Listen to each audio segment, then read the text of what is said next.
वंदे पुरुषोत्तमम। वे कौन है? भगवान श्री कृष्ण या गौरांग महाप्रभु।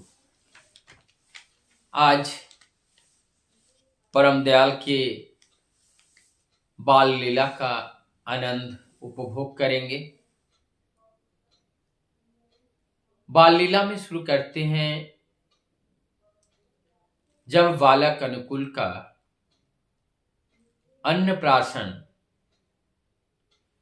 पहले जो मुंह में अन्न दिया जाता है, यह अन्नप्राशन की तैयारी चल रही है।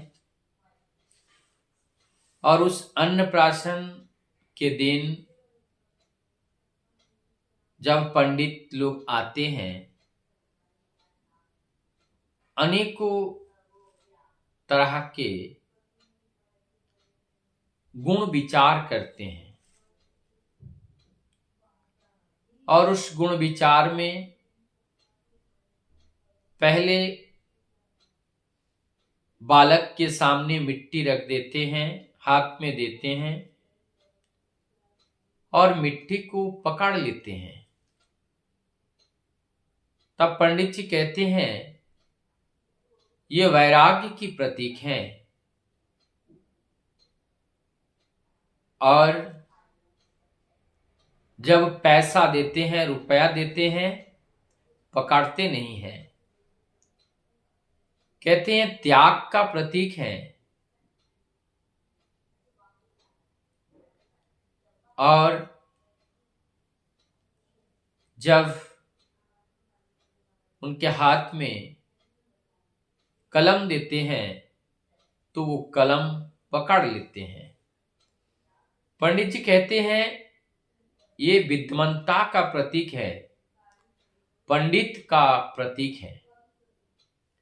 ऐसे ही गौरांग महाप्रभु के अन्नप्राशन के समय उन्हें श्रीमद् भागवत दिया गया था।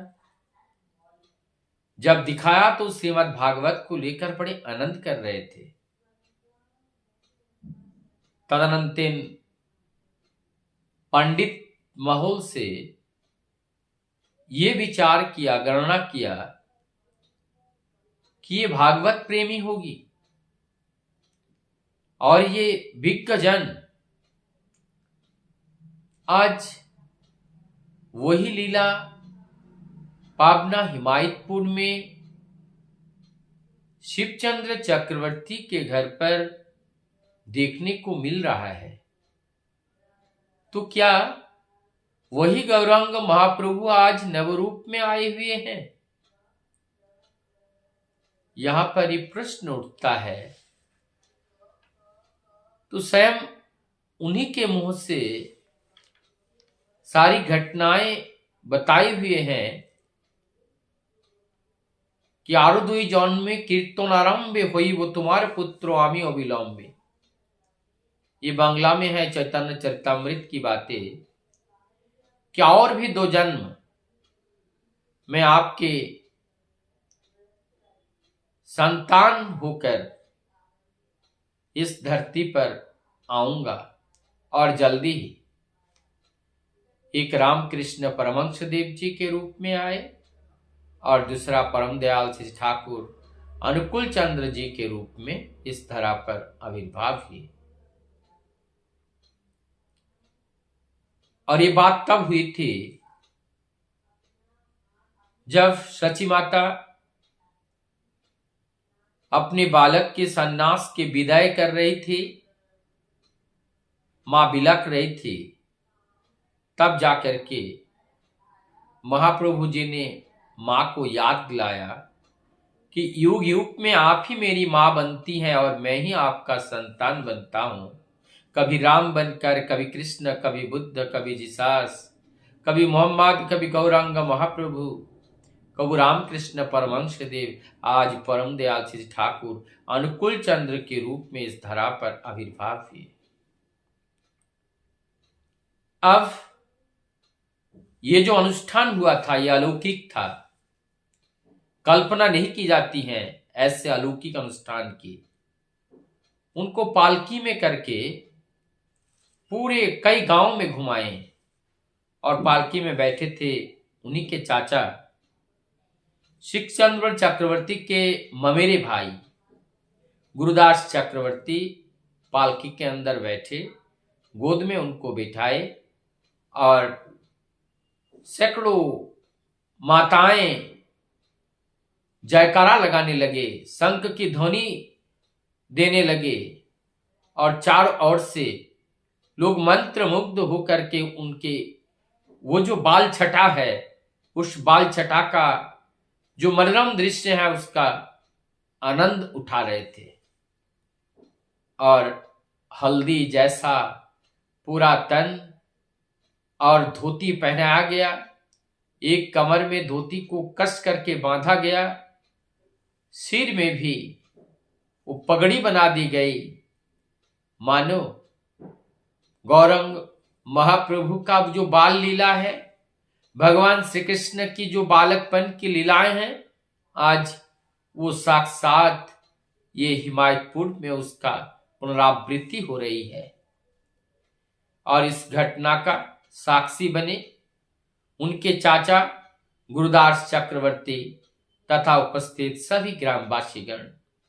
अब घूम रहे हैं पालकी में, चलते चलते कहीं पर जिसके गोद में एक दिन भी गए, जिसको एक दिन भी देखे, उनके द्वार आते ही अंतर्यामी भगवान की तरह उनको पता चल जा रहा है और वो अपने चाचा के गोद से उतारकर पालकी के दरवाजे पे आकर के सिर को आगे बढ़ाकर उनको देखने का प्रयास कर रहे हैं।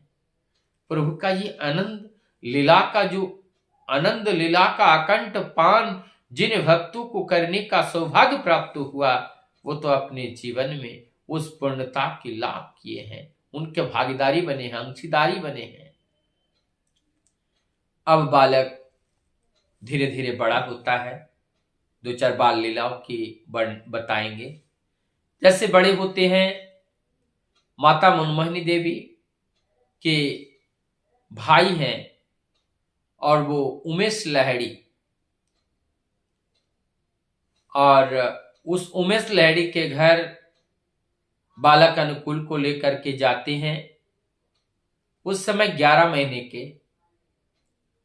और वहां जाकर उमेश लहड़ी बड़े कृष्ण भक्त थे, राधा गोविंद की पूजा किए बिना अपने ना कुछ खाते थे ना बोलते थे, बहुत एक धार्मिक स्वभाव के व्यक्ति थे।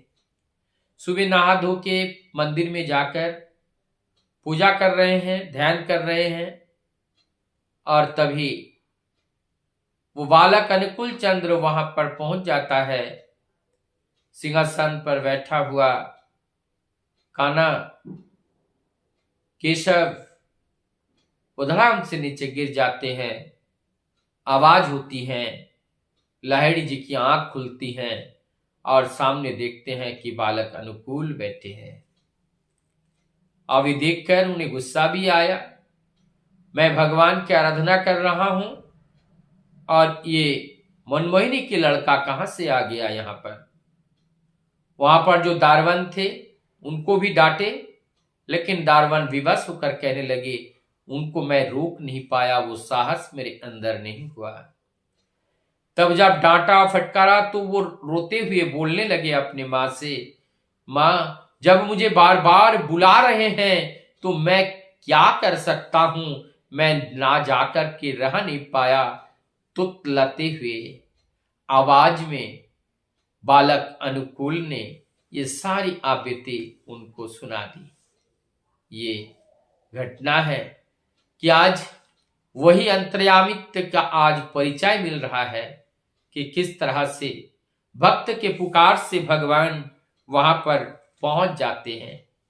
अब बालक धीरे धीरे थोड़ा सा बड़ा होता है और उम्र होते हैं 3 वर्ष, और तब वहीं पर अपने ही पड़ोसी वहां पर जाते हैं और जाकर के वो एक कबीराज थे, वैद्य थे, और वो वैद्य विष की कुछ बढ़िया बनी हुई बोटी बनाए हुए थे, बना के रखे थे, और धूप में वो सेक रहे थे।